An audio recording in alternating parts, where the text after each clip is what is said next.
नमस्कार, जय हिंद। आप सबका शक्ति एजुकेशन पे बहुत बहुत स्वागत है।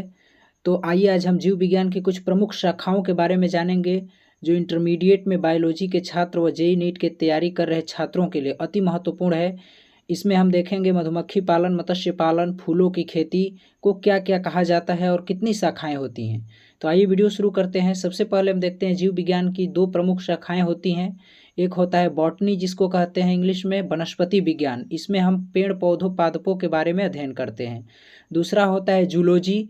जूलॉजी यानी जंतु विज्ञान। इसमें हम जितने जीव जंतु हैं सबके बारे में अध्ययन करते हैं। तो दो शाखाएं जूलॉजी और बॉटनी हो गई। आगे देखते हैं कि मधुमक्खी पालन का अध्ययन क्या कहलाता है। तो मधुमक्खी पालन का अध्ययन को हम एपी कल्चर कहते हैं। कई बार एग्जामों में पूछा गया है।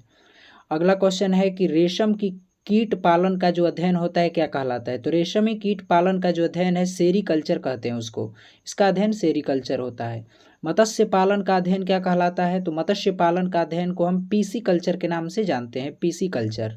तो नोट करेंगे। आगे देखते हैं जो कवक होते हैं, फंगस, कवकों का अध्ययन क्या कहलाता है। इसको हम माइकोलॉजी बोलते हैं। माइकोलॉजी में कवकों का अध्ययन किया जाता है। अगला है शैवालों का अध्ययन क्या कहलाता है। तो जो शैवाल का अध्ययन होता है उसको हम फाइकोलॉजी बोलते हैं। फाइकोलॉजी के अंतर्गत हम शैवालों के बारे में अध्ययन करते हैं। अगला क्वेश्चन है पुष्पों का अध्ययन क्या कहलाता है। बहुत ही इंपॉर्टेंट, पुष्पों का अध्ययन को हम एंथोलॉजी कहते हैं, जिसमें हम पुष्प के बारे में अध्ययन करते हैं। अगला क्वेश्चन है कि फलों का जो अध्ययन है क्या कहलाता है। तो फलों का अध्ययन को हम पोमोलॉजी कहते हैं। पोमोलॉजी के अंतर्गत हम फल को देखते हैं। पक्षियों का अध्ययन क्या कहलाता है। तो पक्षियों के बारे में अध्ययन जो होता है ऑर्निथोलॉजी होता है, जिसमें हम पक्षियों के बारे में पता करते हैं। अगला है कीटों का अध्ययन क्या कहलाता है। जो इंसेक्ट होते हैं, तो इंसेक्ट यानी कीटों के अध्ययन को हम एंटोमोलॉजी बोलते हैं, जिसमें हम छोटे मोटे कीड़े मकोड़ों के बारे में अध्ययन करते हैं।